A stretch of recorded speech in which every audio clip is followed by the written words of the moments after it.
नमस्कार. मी छाया. आपल्या सर्वांचं आपल्या आणखीन एका नवीन व्हिडिओमध्ये अगदी मनापासून स्वागत करते. तर परवाचा व्हिडिओ जो मी काल अपलोड केला होता ना, त्या व्हिडिओला सगळ्यांनी भरभरून प्रेम दिलं. त्यासाठी आभारी मी सर्वांची. आणि हा व्हिडिओ आहे कालचा, म्हणजे स्वामी प्रकट दिनाच्या दिवशीचा. स्वामी प्रकट दिनाच्या दिवशीचा व्हिडिओ मी आज तुमच्याशी शेअर करते.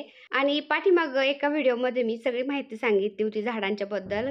झाडांना कोणतं खत घालायचं, काय किंवा फुलं येण्यासाठी कोणतं खत घालतो आम्ही. आपल्या पहिल्या ताई, मावशी, मैत्रिणी सगळ्यांना माहिती आहे मी कोणतं खत घालते, काय मी सांगितलेलं पण आहे. पण आता इतक्यात आपल्या युट्यूब फॅमिलीमध्ये नवीन ताई ॲड झालेल्या आहेत ना, तर त्यांना माहीत नाही कोणतं खत घालते वगैरे ना, तर त्यांच्या कमेंट भरपूर असतात इतक्यात ना.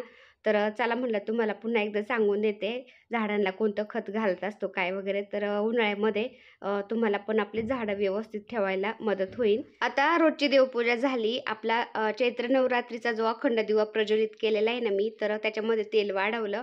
आणि त्यानंतर आता स्वामी महाराजांना मला अभिषेक घालायचा आहे ना, तर काय काय सामान लागतं ना ते सगळं मी जवळ घेतले. फुलं पण घेतले.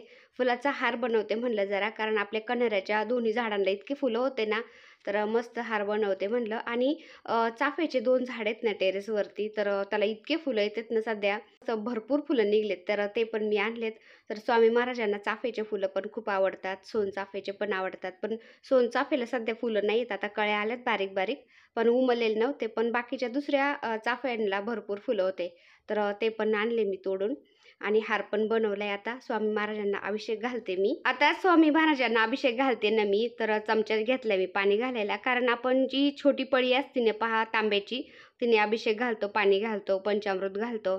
तर त्या पळीमध्ये ना अगदी 2-4 टिपकेच मावले जातात, त्यांनी अभिषेक घातल्यासारखं वाटतच नाही असं.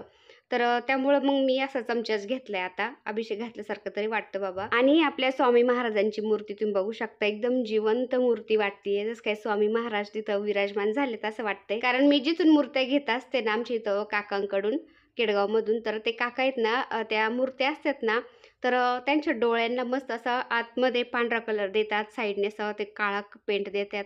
तर ते एकदम असं जिवंत मूर्ती वाटते, ते असं करून देतात ना मूर्त्यांना, खूप भारी वाटतं. आता स्वामी महाराजांना मी आधी पाण्याने अभिषेक घातला, त्यानंतर पंचामृताने घातला, आणि पुन्हा पाण्याने अभिषेक घालते आता. आणि त्यानंतर पुन्हा थोड्याशा पाण्यामध्ये मी आता केशर चंदनयुक्त अष्टगंध मिक्स करते. तर इतका छान वास आहे ना त्याला. मी अक्कलकोटला गेले होते ना, तर 2-3 डब्या अशा आणून ठेवलेल्या आहेत ना, तर थोडंसं पाण्यामध्ये मिक्स करून त्याने अभिषेक घालताना स्वामी महाराजांना खूप छान वाटतं. आणि इतका भारी वास आहे ना त्याला, मला खूप आवडतं ते. तर ही म्हण अगदी बरोबर आहे. आपण दुसऱ्याच्या कपाळाला जरी चंदन लावलं ना, तर त्याचा सुगंध आपल्या हाताला बराच वेळ राहतो. तर यांनी मला अभिषेक घालायला खूप आवडतं, त्यामुळे मी स्वामी महाराजांना नेहमी याचा अभिषेक घालत असते.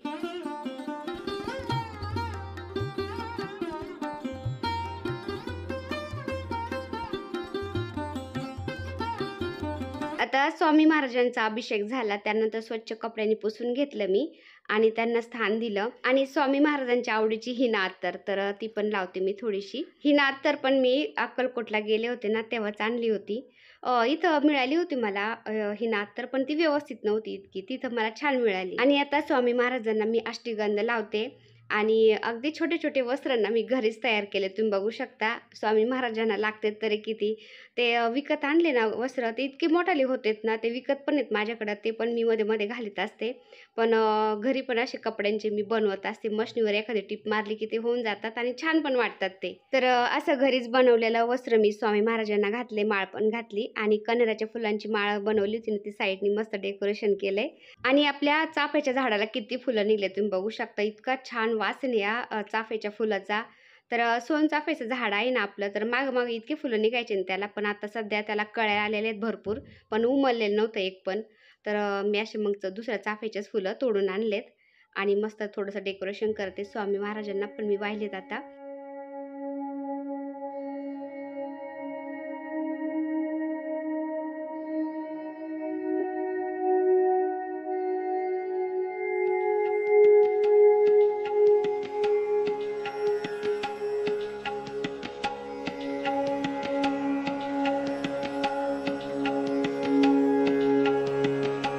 आता स्वामी महाराजांचा अभिषेक पण झाला, नित्यसेवा पण झाली, आणि स्वामी महाराजांना तात्पुरतं मी आता खडीसाखरेचा नैवेद्य ठेवलाय. आता मला स्वामी महाराजांच्या आवडीची घेवड्याची भाजी करायची ना, तर थोडासा वेळ लागेल तोपर्यंत म्हणलं खडीसाखरेचा नैवेद्य ठेवते. स्वामी महाराजांना खडीसाखरेचा नैवेद्य जरी ठेवला किंवा बेसनाचे लाडू, बेसनाचे पदार्थ पण स्वामी महाराजांना खूप आवडतात.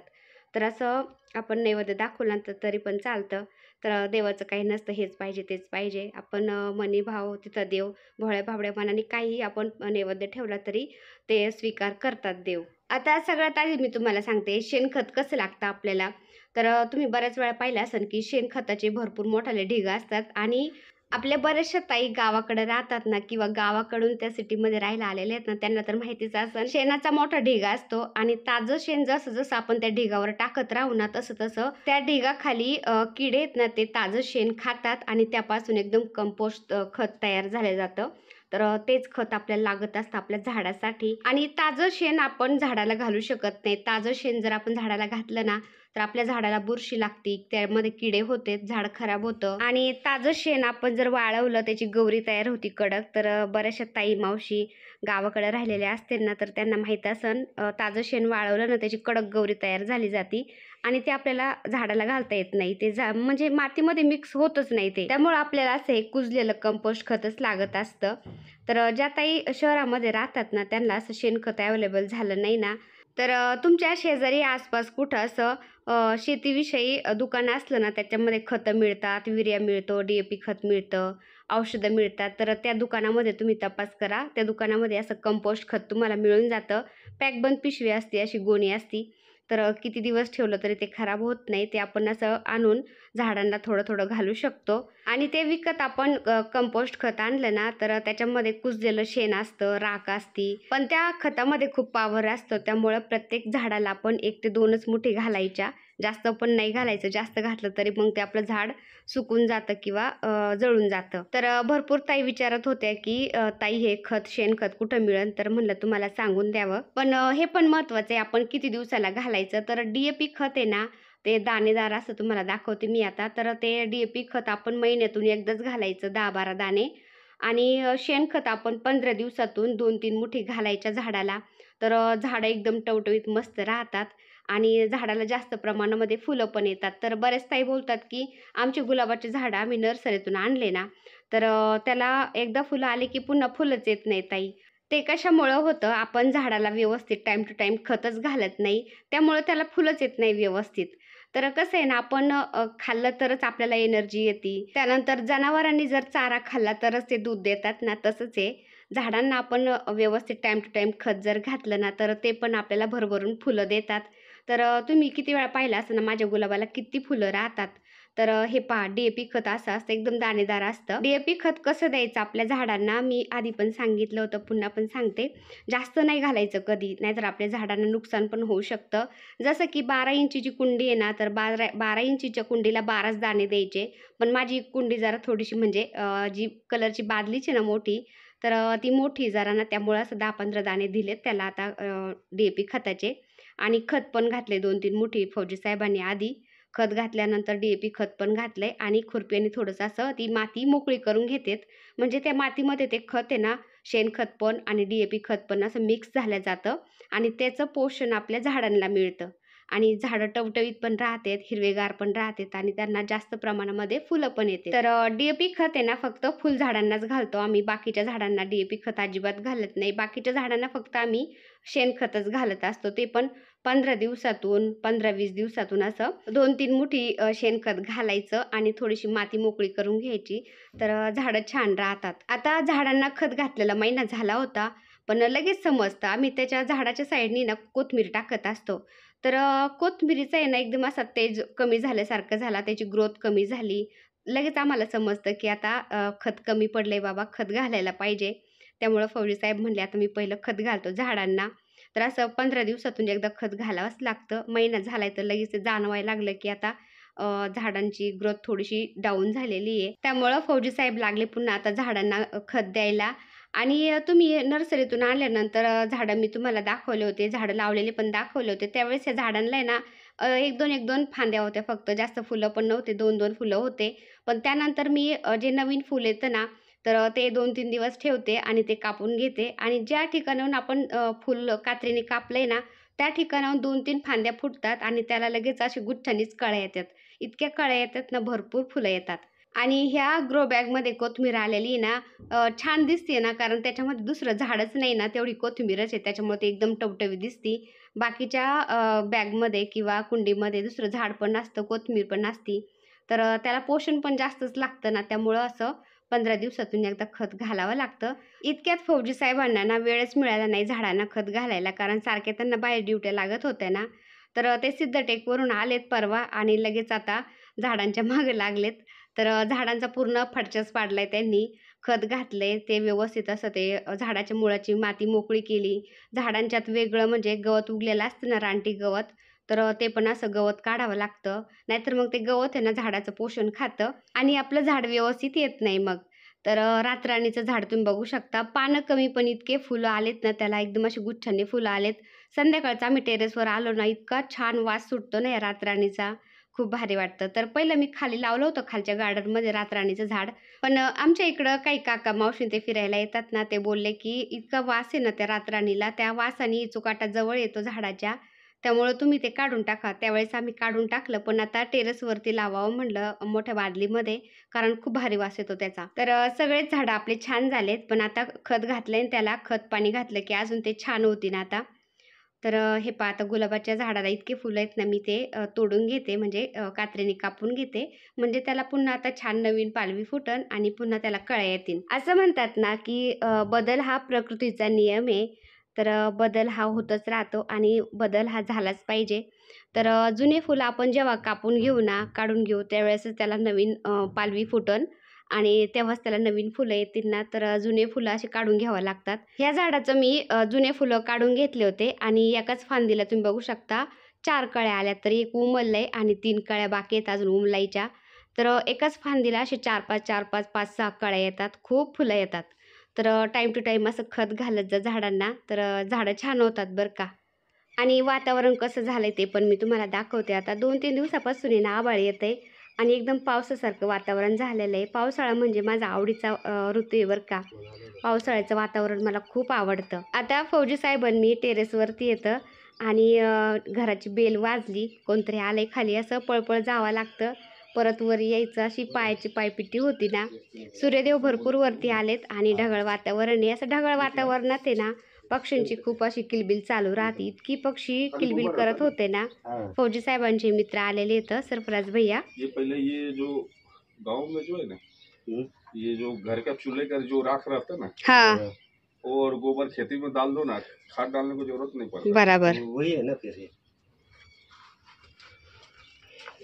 कल भी डाल रहे थे।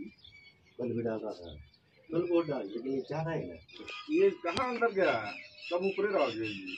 हो जाएगा अपने पानी से। पानी से अंदर जाएगा. क्या बात करे, क्यों बासी बनाएंगे लोग। ये बस ये होता है। क्या हम क्या क्या करते हैं, मेरे को तो कभी त्योहार ईद का ये नहीं रहता है। इसलिए आज आप फ्री है। चलो इस पे कुछ नहीं कहाँ? इस पे हाँ, बड़ा वाला गाड़ी लेके जाते। आणि माझ्याकडे हे पहा गोकर्णाचे वेल आहेत ना, तर 1-2 ताईंच्या कमेंट होत्या, "ताई तू गोकर्णाचा वेल नाही लावला का?" तर ताई निळ्या गोकर्णाचा वेल पण आहे माझ्याकडं आणि पांढऱ्या पण आहे. तर थंडीमध्ये ते एकदम सुकून गेल्यासारखे झाले होते, पण आता त्याला पुन्हा पालवी फुटून फुलं यायला लागलेत. आणि मी आबोलीचे झाडं पण लावलेले आहेत ना 2, तर आबोलीच्या झाडांना पण मस्त फुलं यायला लागलेत आता. तर मोगऱ्याची फुलं आणि आबोलीच्या फुलांचा मस्त गजरा होतो, खूप छान वाटतो. कोकणामध्ये हे आबोलीचे फुलं खूप असतात बरं का. तर आबोलीच्या फुलांचा गजरा मला इतका आवडतो ना, त्यामुळं मी हे 2 झाडं लावलेले आहेत. आता मी मस्त गजरा बनवत जाईन.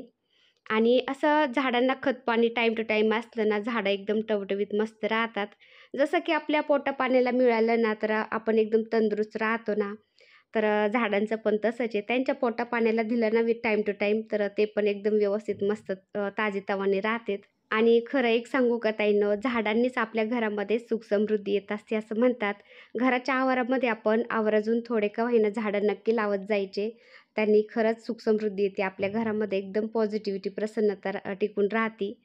तर फौजी साहेब गार्डनमध्ये असतात ना, फौजी साहेबांचे मित्र आले का त्यांना माहिती आहे फौजी साहेब गार्डनमध्येच असतात. तर ते पण असं गार्डनमध्ये येतात आणि फौजी साहेबांबरोबर मस्त ते टाईम स्पेंड करत बसतात गार्डनमध्ये.